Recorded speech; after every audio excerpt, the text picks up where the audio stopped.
The book of 2nd Esdras, chapter 9, verse 1. He answered me then and said, Measure thou the time diligently in itself, and when thou seest part of the signs pass, which I have told thee before, then shalt thou understand that is the very same time wherein the highest will begin to visit the world which he made. Therefore, when there shall be seen earthquakes and uproars of the people, then shalt thou well understand that the Most High spake of those things from the days that were before thee, even from the beginning. For like as all that is made in the world hath a beginning and an end, and the end is manifest, even so the times also of the highest have plain beginnings in wonder and powerful works, and endings in effects and signs. And every one that shall be saved and shall be able to escape by his works and by faith, whereby ye have believed, shall be preserved from the said perils, and shall see my salvation in my land and within my borders, for I have sanctified them from the beginning. I have sanctified them for me from the beginning. Amid reports of anti-Jewish incidents at many of those protests, in Washington, the House has passed legislation creating a broader definition of anti-Semitism, and the change is meant to help the Department of Education enforce its anti-discrimination laws. That proposal passed 320 to 91 with bipartisan support. It would codify a formal definition of anti-Semitism in Title VI of the Civil Rights Act of 1964.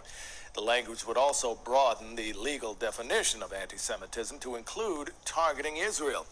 Critics say the change could harm free speech on college campuses. It now heads to the Senate.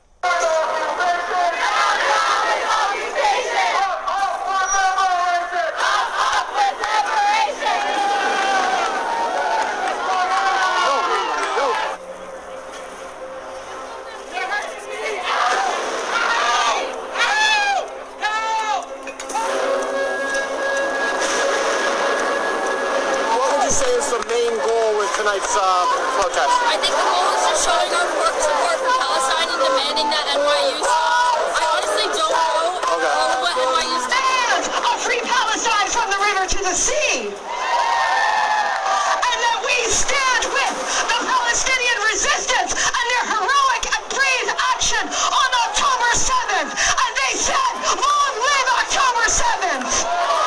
You can have a tribal war going on, and both sides can be wrong. But that's more common than one side being good, one side being bad. But it's an existential crisis, and it's admitted that George Soros and the State Department are funding it. Headline, George Soros is paying student radicals who are fueling nationwide explosion of Israel-hating protests.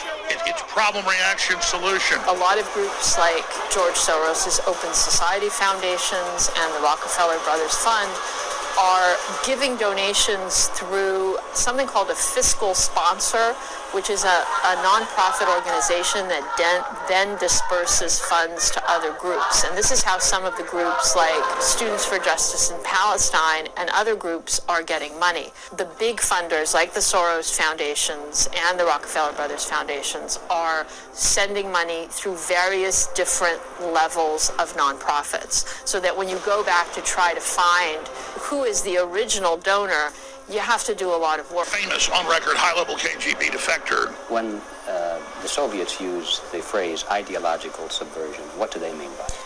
What it basically means is to change the perception of reality of every American to such an extent that despite of the abundance of information, no one is able to come to sensible conclusions in the interests of defending themselves, their families, their community, and their country.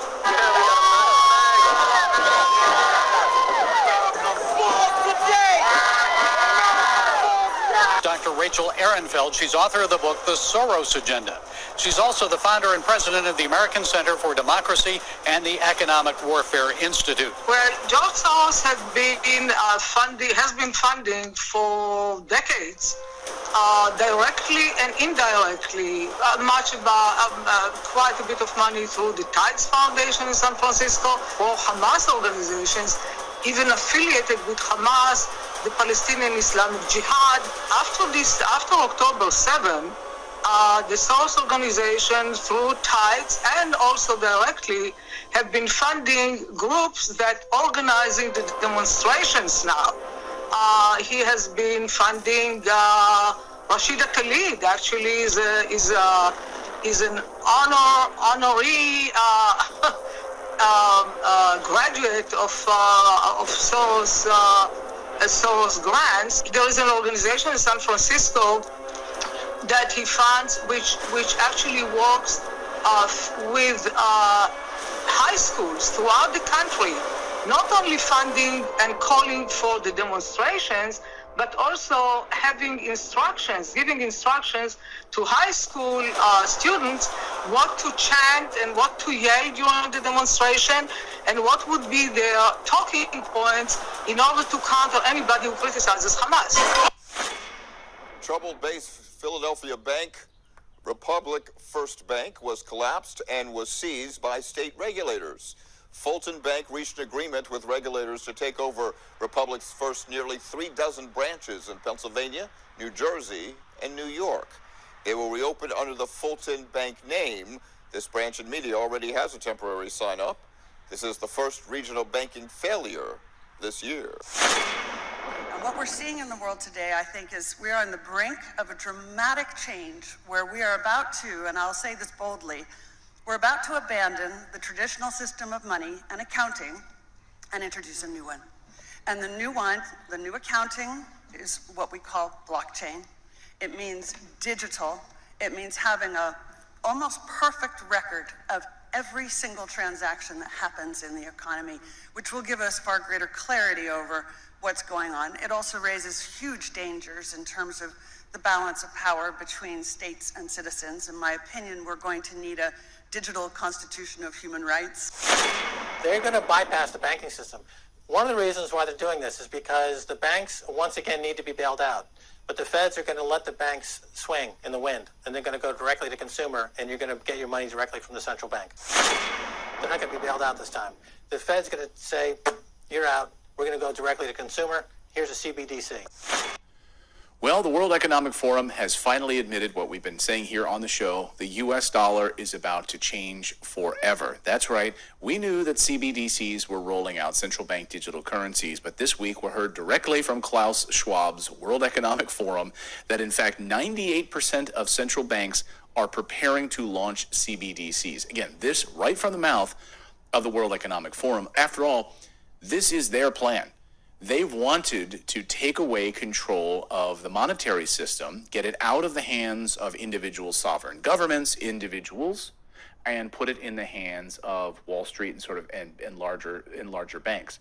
Now, when you have to understand the central bank structure in the United States, it's controlled by Wall Street. This is the goal, is to allow those big multinationals to control the money supply, get it out of the hands of the U.S. Treasury. Take that power away from Janet Yellen in the U.S. Treasury. Take it away from individual governments. Put it in the hands of a few massively large banks. And this all comes on the same week that we also saw more bank collapses in the United States, more seizures of banks, and massive amounts of U.S. deposits drying up in banks. See how this happens? All of these smaller banks get gobbled up by the big guys. So the J.P. Morgans, you have the Wells Fargos, Bank of America, you have Deutsche Bank, and these few massive large banks control the entire process. So let's go through what the World Economic Forum is saying here, which is startling, but we knew this was coming. So get ready, guys, to have no cash anymore. Get ready to have a digital ID, a digital wallet that will control everything. Now, I know some of you might be saying, that's fake news. Well, frankly, you don't know what you're talking about. I've been studying and tracking this for a very long time. I point you to my deep dive interviews here with Whitney Webb, who's one of the foremost authorities on tracking all of the structure of these CBDCs. And it's startling. The control is coming, guys. I mean, think about their ability to track everything you're doing through a digital ID on your phone. Okay? They'll be able to watch your carbon footprint. Oh, you've traveled too much this month. So no, you are not allowed to buy gasoline anymore for this month until the calendar resets for the month, because you've driven to see grandma too many times, or you've been on the road too much, or you've flown too much, or you've bought too much meat, right? This is the ridiculousness that we're currently facing right now. But they'll be able to track every transaction. And of course, they want everything then tied to the blockchain. This is the tokenization of every asset, farmland, everything in the United States. So they will be controlling everything and watching everything. It is coming. This is the dream. Now, they've already rolled this out in Ukraine. You remember, Ukraine is really a testing ground for a lot of this. They rolled this out using what's known as the DIA app. Okay, DIA was an app that was built by USAID, and the United States government, and of course with the help of the World Economic Forum, to put this into a test bed process where everything can pay right with your phone in Ukraine, track everything. You can even rat on your neighbors. That's right, built inside the application. This is like 1984 level stuff here, guys. And we don't know how all of this is going to come together, but we do know the goal. The goal is total control. The goal is to get rid of cash. The goal is to make sure that every transaction is monitored and controlled through a central system that is all digital. So the organization that argues that wholesale CBDCs, which are restricted to large transactions between financial institutions, could address banking industry challenges related to interbank payments and securities transactions. So according to the World Economic Forum, they say that CBDCs are poised to improve our cross-border transactions. Of course, that's how they're pitching it, right? That, the amount of time that it takes for wires to happen, and I agree with this. I will agree that the process of sending wires right now is a disaster. It's like 7 or 8 different steps to confirm you're sending a transaction, then it's sending an information back, then it's going back and forth and back and forth and back and forth. So cross-border transactions should be dramatically improved. But is this the answer? Where we remove cash and we put it instead in the control of central banks so that we don't have a physical representation of currency anymore. We simply have a digital representation of some sort of an international world currency. The organization, the WEF, acknowledges, however, that the legal and the regulatory elements needed to make widespread CBDCs possible have an unknown time frame. So again, 98% of central banks are preparing to launch this, but you have certain states in the United States which are pushing back against this. I mean, you have Florida, for instance, saying no CBDCs, and you're going to have other countries that are going to say no to this. So I think we're really heading for an interesting moment right now with our monetary policy and entering this next phase. But we've been warning you it's coming, and here we have the World Economic Forum saying 98% are preparing to launch.